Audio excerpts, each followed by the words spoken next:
Assalamualaikum warahmatullahi wabarakatuh. Perkenalkan, nama saya Novita Wiwi, NIM 2048201092 dari kelas C. Baiklah, di sini saya akan menjelaskan tugas presentasi saya tentang sulfonamida, antihistamin, dan barbiturat. Yang pertama yaitu sulfonamida. Sulfonamida merupakan golongan obat-obatan yang memiliki gugus fungsi sulfonamida.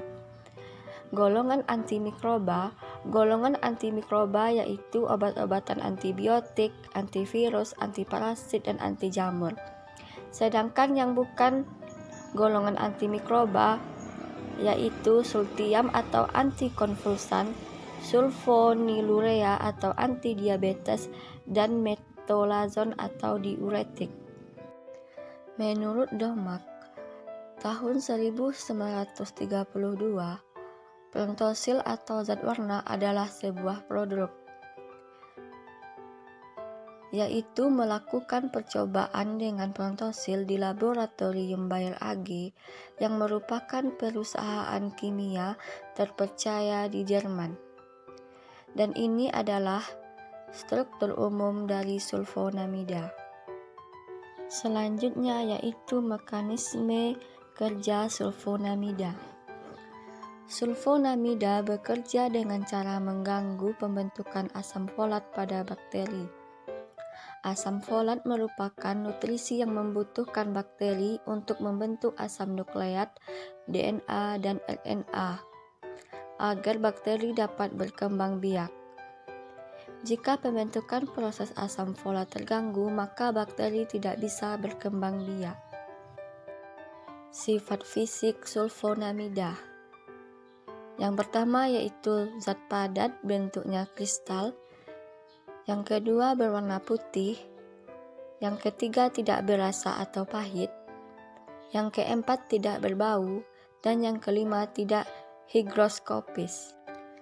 Kelarutan dari sulfonamida yaitu umumnya tidak larut dalam air dingin, tetapi ada kalanya akan larut dalam air panas, tidak larut dalam eter, tidak larut dalam kloroform, larut dalam aseton, serta mudah larut dalam asam.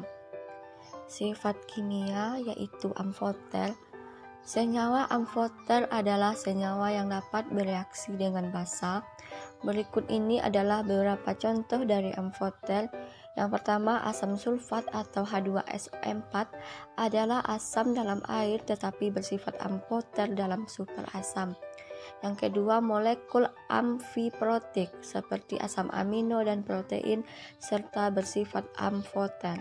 Yang kedua adalah antihistamin. Histamin, dan ini adalah struktur umum dari histamin.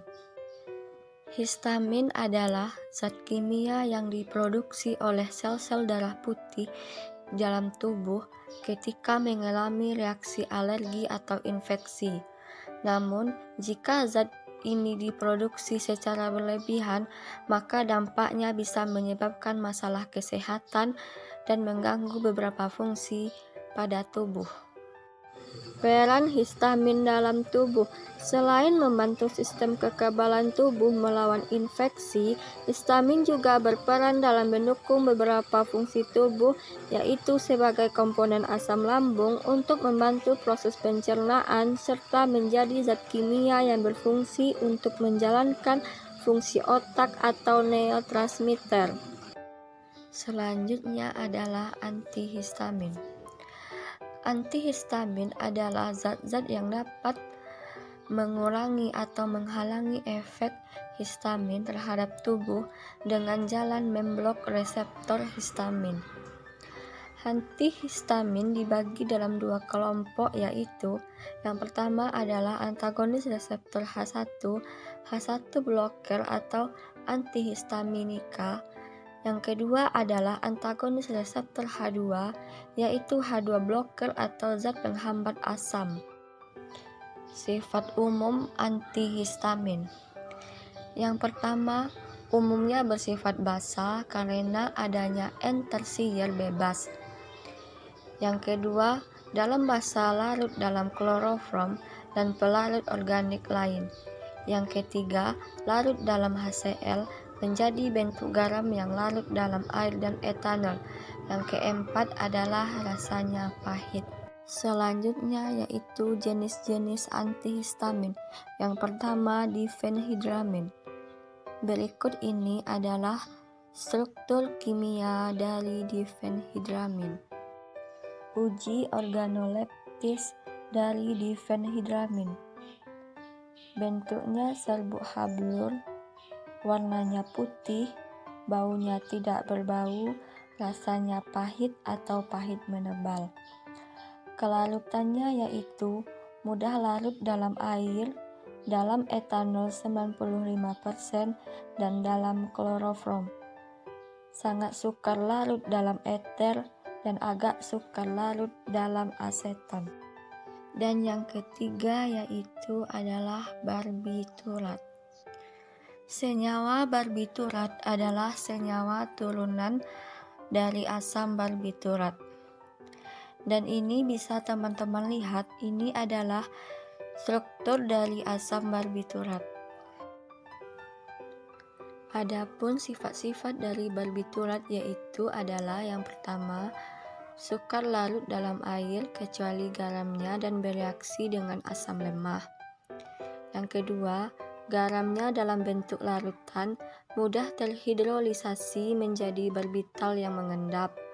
Yang ketiga, barbiturat mudah menembus SSP atau susunan saraf pusat. Selanjutnya adalah penggolongan dari barbiturat. Yang pertama yaitu barbiturat kerja sangat singkat seperti tiopental, heksobarbital, tiamilal, pentobarbital, sekobarbital, dan siklobarbital. Yang kedua yaitu barbiturat kerja sedang seperti butabarbital, amobarbital, dan probarbital. Yang ketiga yaitu barbiturat kerja lama seperti fenobarbital, mefobarbital, dan barbital. Selanjutnya adalah uji organoleptis dari barbiturat. Bentuk atau warnanya berupa kristal atau serbuk hablur, tidak berwarna atau putih. Baunya tidak berbau. Saat dibakar baunya amoniak. Kelarutannya garam, larut dalam air, tidak larut dalam eter. Asam, larut dalam eter, tidak larut dalam air, dan dalam NaOH2n. Rasanya agak pahit atau pahit.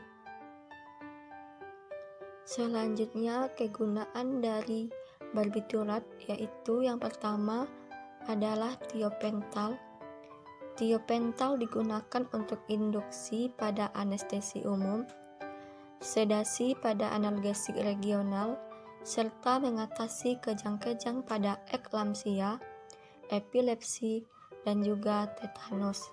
Yang kedua yaitu fenobarbital untuk menghilangkan ansietas sebagai antikonvulsi pada epilepsi, untuk sedatif dan juga untuk hipnotik.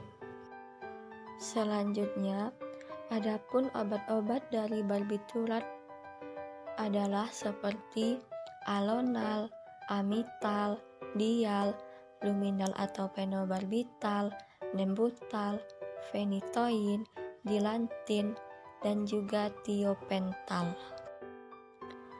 Baiklah, hanya sampai di sini yang dapat saya jelaskan.